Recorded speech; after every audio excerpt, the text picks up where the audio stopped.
एखन सुखा महीना अछि वा ई कही जे अत्यधिक गर्मी जहिना सुखा महीना अबैत अछि वा गर्मी अबैत अछि तऽ आगि लागऽके घटना बराबर देखऽमे अबैत अछि।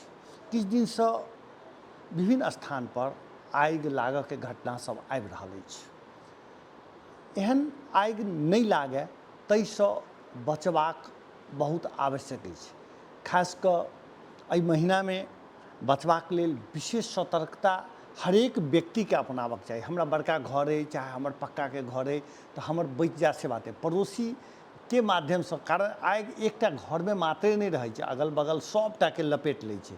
ताहि दुआरे सबके सतर्कता अपनाएब बहुत जरूरी छै। आ खास कऽ जखन भोजन बनाबी चाहे आगिके कोनो प्रयोग करी तऽ जहिना प्रयोग करऽके शुरू करी, प्रयोग भऽ जाए तहिना ओकरा मिझा दी। एहिसँ की हैत तऽ आगि लगऽके खतरा दूर रहत। दोसर की छै जे ई खास कऽ सलाइ, लाइटर वा गैस, मट्टी तेल, पेट्रोल एहि सबसँ धियापुताके दूरी बनाबी। ओकरा सबके सब मने सहजे ओकरा सबके ओहिठाम नहि भऽ जाए। ताहिपर यदि अहाँ सतर्क रहबै तऽ तहूसँ आगि लागऽके बचऽ सकै छी।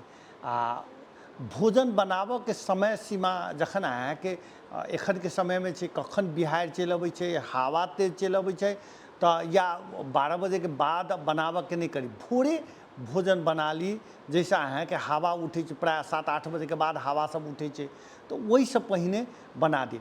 बहुत आदमीके आदत रहै छै सिगरेट पीबऽके, बीड़ी पीबऽके, पी लेलक आधा फेक देलक, तऽ ओहिठामसँ सेहो आगि लागि सकै छै। ताहि दुआरे एक तऽ पीबे नहि करी, जब पीबो करै छी तऽ बढ़िआँ जकाँ पूरा मिझा दी तखन मात्रे फेकी। एहन छै।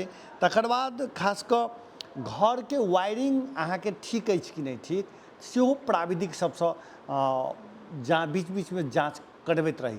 एहिसँ आगिके जे खतरा सबसँ बचल जा सकै छै। आ जहिना आगि लागै तहिना बारूद यन्त्रके तुरन्त खबर करी।